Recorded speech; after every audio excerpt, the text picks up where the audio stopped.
As the cost of living continues to climb and more Bahamians struggle to meet their monthly expenses, the dream of homeownership becomes increasingly central. Yet those seeking affordable housing are faced with a formidable array of challenges. The approval process alone often unfolds like a daunting checklist, taking many years to navigate. But why is this the case? Has the Bahamian dream become unattainable for its citizens? Are the housing criteria unrealistic, or are Bahamians simply unprepared? I'm Berthany McDermott, and tonight we dig into the heart of the affordable housing crisis. Are Bahamians being priced out of paradise?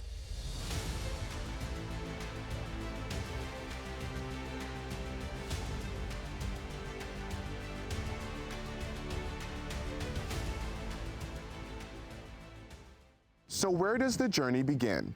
We found that there are primarily two initial steps prospective homeowners take. Some begin by seeking approval from lenders, while others consult realtors to understand their available options. We came across Bahamas, a local realty firm. Its CEO, Matt Sweeting, outlines three essential principles necessary to embark on the path to homeownership: education, aligning yourself with the right professionals, and crucially, financial readiness. But what is the current state of the housing market, and who does it favor? We're definitely in a seller's market, and the way that we determine that is it easy for people to find homes now, right? How many available homes are on the market for the qualified buyers? Are there more qualified buyers than there are qualified homes? All of these things indicate to us that we're definitely, especially in New Providence, in a seller's market. So what that means is that it's extremely difficult for someone to find a home. If you were a qualified buyer today and you said, Matt, I want a home in a good area, I don't want it to be break down, or as we say, we don't want it to be popped down, right? I want it to be a place that I feel comfortable living. It is going to be a very hard find, and it may take us anywhere between 3 to 6 plus months to find that home for you. According to their data, Bahamas engages with about 1,000 aspiring homeowners each year, managing to complete roughly 100 transactions annually, with up to 80 of those being sales. Additionally, they find that 1 in every 3 applicants successfully secures financing. However, ONEOK isn't the only voice in the industry providing insights. Darren Seymour, a realtor at H.G. Christie, holds a firm belief that the market is consistently robust for both sides. But it depends on which aspect. We have the repo market, we have the luxury market, the super luxury, and there's always something to do.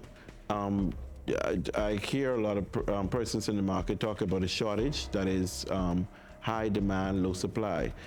Just last Saturday, I had a sort of open house, and I see what they mean. So this listing was for $275,000. I must have had at least 20 persons come to see that listing, and only one can get it. So it's a market where that's what you would call a seller's market, because you have high demand and low supply, because you don't have 20 of them. And so it's an opportunity for developers. We're rich and ready for development. You buy a piece of property and develop it. There's great demand for that. Another viable option is what's often referred to as a one-stop shop, exemplified by Arwac Homes. This comprehensive service model offers considerable savings by consolidating all necessary services under one roof. We had the opportunity to sit down with Fran and Wilson, the president of Arwac Homes, to discuss the current state of the housing market. Here's how he describes the challenges and opportunities facing prospective homeowners today. It's interesting. I think the market itself, the demand is stronger than ever. I think coming out of COVID, and a lot of people being in situations where they were around people a lot more than they may have been used to, has really lit a fire and a fuse under a lot of people to want their own home.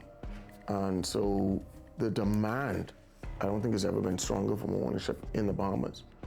Now, where people are and what the bank's position are in different things, that's something else. But the demand has truly never been stronger. So as professionals tout a strong market, it raises two intriguing questions. Why does home ownership continue to elude so many of our citizens, and what barriers remain in their path? Having gained insights from realtors and Arwac Homes, we now turn our attention to those currently navigating the housing market, starting with an entrepreneur's perspective. Matthew Monroe, who has independently operated his construction company for 5 years, embodies the entrepreneurial spirit in the housing journey. However, for entrepreneurs like Matthew, the path to homeownership is fraught with additional hurdles. Monroe says it was honestly having a strong team to connect him to the right people that set him apart. Overall, I would say it took me about 7 to 8 months. So it took some time. It definitely would have. I think, it was more of like who you know. For me, I had to provide like 5 years of financials. In my business, it's not consistent. There's a lot of ups and downs, peaks and valleys, seasons of what we, in terms of our income. So, and then I think in order for me to verify that, I had to have like a lot of contracts that I previously had. But luckily, like I said, my teammates, we always documented a lot of that stuff. So that made it a little bit more easier for me. Fortunately, Monroe ultimately succeeded in securing his home. However, the same success was not mirrored in the experience of Jermaine Johnson. Jermaine founded his business Aqua Solution over a decade ago and has been a dedicated musician for even longer. Despite his long-standing presence in the business and creative sectors, Jermaine has faced persistent challenges in his pursuit of homeownership. His dual career as an entrepreneur and artist often presents a fluctuating income. Non-traditional financial statements made it particularly difficult for lenders to assess his stability and creditworthiness. This has posed significant barriers to obtaining the necessary financing to purchase a home, presenting the complex and often discouraging road that many self-employed individuals encounter in the housing market. Credit reports, pay stubs, they normally ask if they do salary deduction, stuff like that. So once you're able to come up with those things, those documents, and then prove or really say how long you've been working, whether as a musician like I am, or whatever institution you may work in. But it's different coming from a company versus you supplying your own fund as a self-employed person. A little more red tape for persons like us, but I feel like we could be just as equally as entitled. We could get the job done. We could pay for or qualify just as much. I think it's just the lending institution, them being convinced enough that, okay, this person could actually support whatever it is that he's asked. Intriguing. We continued our investigation with a potential buyer who was traditionally employed. Lorenzo Roll, a school psychologist at the Ministry of Education, recently returned to the Bahamas after living in Canada where he owned a home. His experience highlights a stark contrast in the home ownership process between the two countries. The length of time now that I'm required to work a particular job before I can be qualified for a home, right? For example, one bank I sat with, they mentioned to me that I would have to work for a total of 2 years before I could be classified as I guess, or able to get a mortgage for a home. When you think about that 2-year span, and I compare that to Canada and Alberta, really and truly, the government standard for probation is only 3 months. 3 months. So if a company decides to say, okay, well, they want to give you a longer standard of probation, like 6 months or so on and so forth, the government standard itself is 3 months.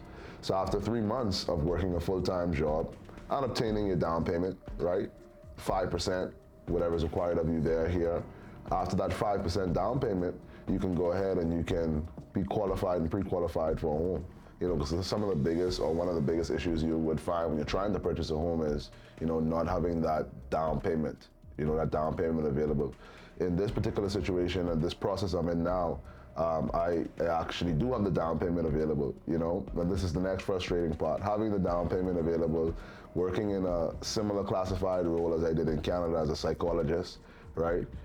Here at home, working 2 jobs, consistent full-time jobs, to show, that I am capable of paying a mortgage, that I am capable of, going for a fixed rate of, whether it's for that 25 to 30 year period, So I've done my best, in terms of educating myself about the real estate market here. I've done my best trying to connect with many realtors, which has also been challenging, because if there's something that I see that I like and I try to contact my realtor or realtor, it takes weeks before you get back to me, or it takes months sometimes. And then, of course, by that time, what I'm interested in would have already sold, right? And that's also another challenge that I'm facing. So right now, I guess at this moment, I'm trying to be really patient. I'm trying to look at all of the options that are available on the table. When we return, we'll get input from a financial institution.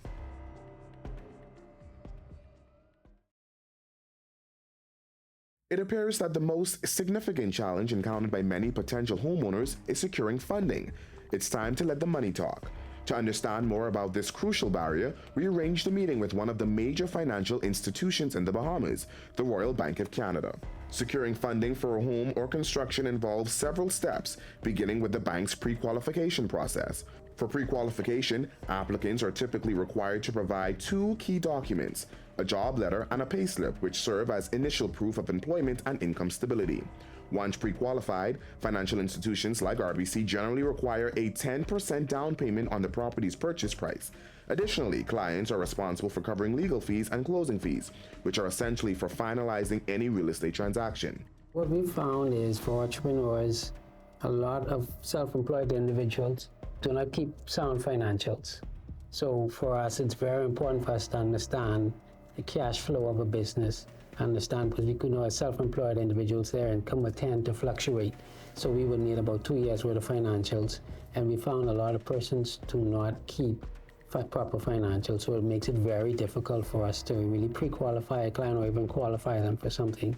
Because we found in the past, persons, while they may have excellent inflow of cash, they can't tell us what their break-even point is or what the profit margin is or even how much they pay themselves on a monthly basis. So it's very important for us to be able to verify that self-employed individual income in order for us to qualify them. So according to lenders, proper record keeping is the key for the self-employed and entrepreneurs to have smoother experiences in the lend up to qualifying. While it doesn't secure funding, it does give you some idea of where you stand.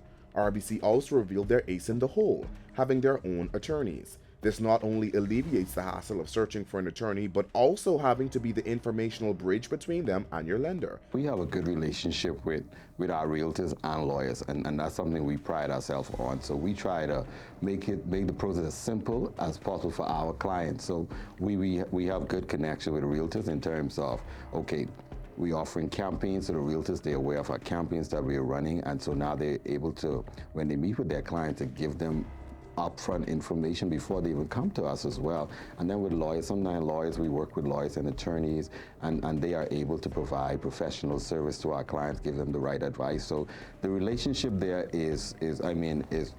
I want to say is perfect, because we just want to work with them to see how best we can make the process as simple as possible.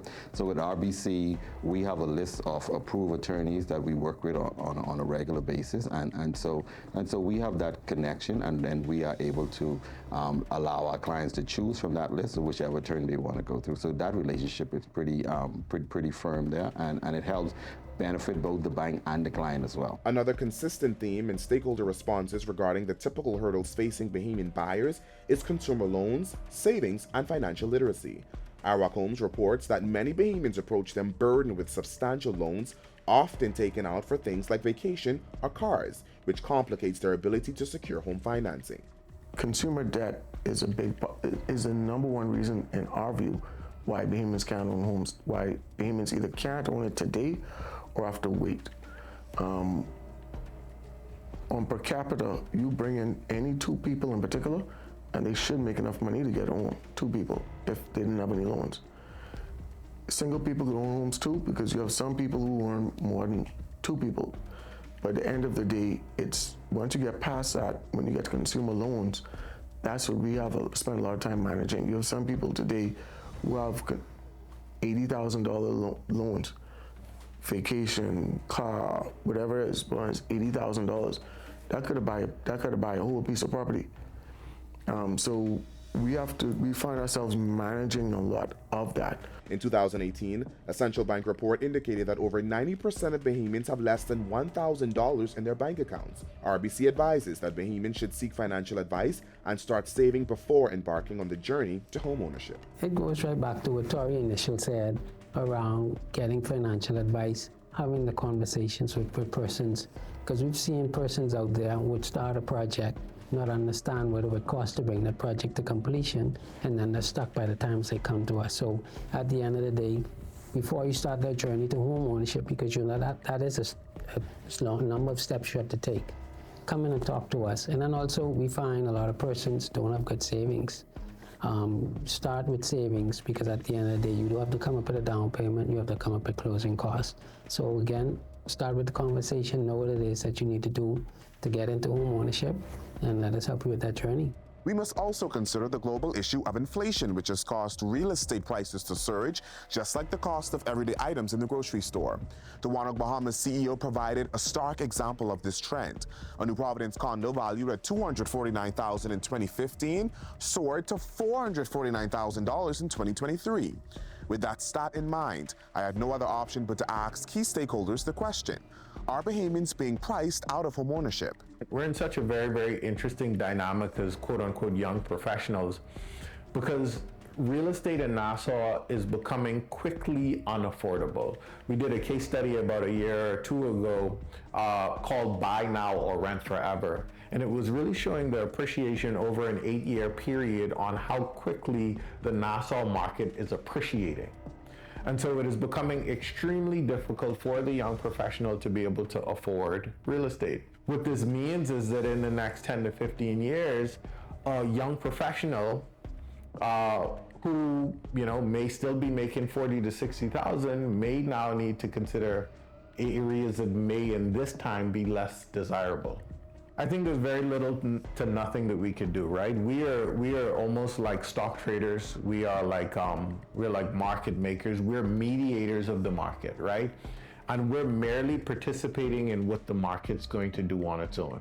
And supply and demand is driving the higher cost or the appreciation of real estate in New Providence. And so all that we could do is assist. We can assist people in helping to find the right real estate. We can educate them where is necessary, but the impetus is on the young professional. It may seem so, but to me, I feel as if it's a matter of priority. There are Bahamians out there who are striving and they're achieving.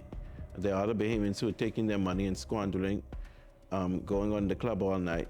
It's a matter of priority. So you may get some funds in your hands. It depends on what you do, and it goes back to your home training or your principles.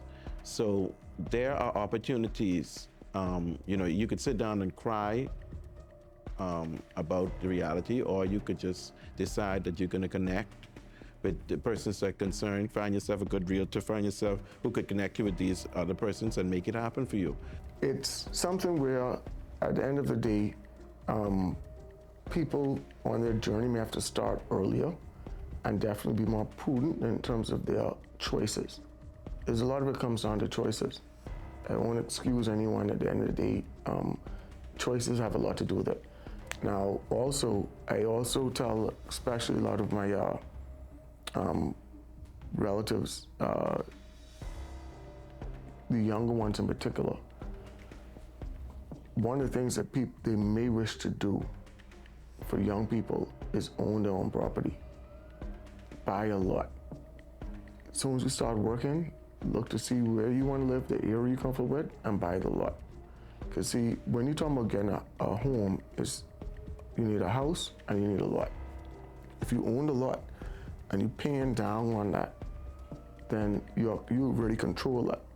So today, if that lot going for, just don't have a figure, $80,000, but in a couple of years, someone asking $110,000 for that lot, you would have paid $80,000 and started paying down on that to control that. And then all you have to build on top of that. So if you start that process earlier, then you would put yourself in a position where, hey, I know I could get this by myself. The consensus seemed to be that while it is a bit harder for people to acquire homes, these real estate specialists believe nothing is unattainable. In their eyes, it just takes a little more focus and sacrifice, and the dreams of homeownership could be a reality. Meanwhile, Sweeting emphasizes the importance of being well informed about the home buying process and selecting a competent team of lawyers, realtors, and lenders to facilitate a successful transaction. He refers to this strategy as keeping the team tight. There's a team that is going to help you be successful. It's your biggest transaction ever, and it's arguably or could be one of the riskiest transactions ever. There's some fine print in the documents that you would sign in a real estate transaction that could potentially cause you to lose your deposit. I've had this happen to some clients a couple of times in my career, and you could imagine me or you losing $20,000. That is a big deal. And so, some of the things that could be helpful is making sure that you have the right representative on all fronts. That's on real estate, that's on the banking side, and that's on the legal side. You have to make sure that you've selected the right professionals that are going to help you get this done. When you don't, you put yourself in a position to potentially lose that deposit that you've made for this property, and have to be able to start from scratch. What else that I could think about? Back to education, understanding the entire process. Sometimes we don't appreciate the capital intensity that a real estate transaction requires, right? And so oftentimes we think, well, if I have my down payment, I'm good to go. Well, there's much more involved. You actually need to have the value-added tax funds that are associated with that transaction. You need to pay legal fees that are associated with that transaction. When the bank approves you for a mortgage, most institutions want a commitment fee from you. They want a current appraisal that bears your name. That's going to be $500 to $600.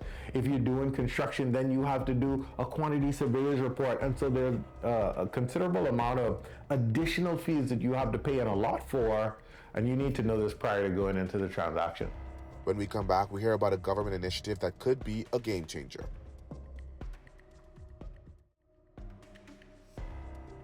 The Department of Housing is responsible for fulfilling the government's mandate to provide affordable housing in the Bahamas. Since the Davis administration assumed office, they have completed the construction of 40 homes in the Pinecrest subdivision and 28 in Renaissance at Carmichael. By June 2024, the government expects to have constructed over 60 homes under the Davis administration. According to Keith Bell, Minister of Housing and Urban Development, there are plans to extend these efforts to the Family Islands. However, Bell notes that they too often encounter Bahamians who have little to no savings and are burdened with consumer loans. Despite these financial challenges, the Department of Housing offers a solution for individuals in this situation. In that context, given the very significant numbers of persons, Bahamians, who want home ownership, but they're saddled with this consumer debt, we have started and launched our rent-to-own program. The rent-to-own program really is where persons either don't have the down payment, or they cannot afford the monthly payments, or their TDSI is kind of high, that we can still move towards putting them into a home, and then their monthly payments would go towards the principal amount over a period of 18 or so months. And once that period comes, they would be in a position whereby they would be able to qualify for a mortgage and then be able to get them in a home. And so I believe that that is a very, very significant and giant step for the government. However, with the rising cost of construction, Bell has initiated efforts to reduce these expenses for local homeowners. The ministry aims to achieve this by lowering infrastructure costs. Infrastructure installation can cost up to $35,000 per lot on average. One way, for example, looking at sewerage, the sewer systems. And so we have been engaging the sewer corporation to determine what other ways are out there in which we are able to identify a sewer system which is less costly to the government and low maintenance. And I think that there are a number of systems out there, and I am happy to say that the Water and Sewer Corporation are very receptive. We've had discussions with the engineer, the chairman, and the minister, and there are a number of sewer systems that are out there that I believe these gravity systems that they're exploring the possibility that we could use. And given our high water table in the country, when you're talking about using the traditional sewer systems, you know the cost alone is really, really astronomical. And then the other aspect is, of course, electricity. You see that we are moving ahead with our distribution and generation of power. But added to that is whether we're going to use underground cables or we're going to use overhead. And of course, as you'd appreciate, overhead cables is much cheaper than underground, but it does not look aesthetically pleasing. And when we have these hurricanes, when we have all of these poles coming down, et cetera, et cetera. So again, we're looking at how we can address those costs. The average construction cost for a home in New Providence is typically between $120 to $150 per square foot. However, this price increases to around $180 per square foot on the Family Islands. Bell has expressed a commitment to reducing these costs, aiming to bring them down to $100 per square foot. Obviously, that's an excellent conversation to have because, again, like you said, it would generally bring down the cost of construction for anyone looking to build Yes. anywhere in the Bahamas. Yes. So with that conversation now ongoing, what is the likelihood that you could actually see that happen, or a time frame where we could actually see something like that implemented that would drive down the cost of housing? Because as it stands now, it's rapidly increasing. Yes. So what is the likely timeline that we could see some impact? Well, in terms of the two areas, which is dealing with infrastructure and of course dealing with material costs, the lower hanging fruit obviously is trying to source material at a lower cost. And so I know that the private enterprises have already gone out and they're looking at material in China, Japan, the Dominican Republic, looking at those areas, cements and blocks from Jamaica and those other countries, the surrounding countries. If we're able to source the material and bring the material cost down, then we're able to bring the house, the price, the construction cost down, which means that we can be able to pass on those savings to the consumer. I anticipate within the very short few months, within 3 to 4 months, that we're going to see a reduction in housing costs. For one final time, we revisit the pressing question. Are Bahamians being priced out of paradise? With the widening wealth gap and persistent inflation, the unfortunate reality is that many Bahamians find themselves priced out of the housing market. A niche segment of the population continues to struggle with meeting the stringent requirements necessary to qualify for homeownership. However, there is a glimmer of hope on the horizon. The initiative spearheaded by the government suggests the cries of the people are not falling on deaf ears. These efforts to reduce construction costs and make homeownership more accessible offer a promising outlook on the future. Throughout this journey, we've learned a great deal about the complex processes involved in homeownership. But the greatest takeaway comes from the insight shared by Matt Sweeting.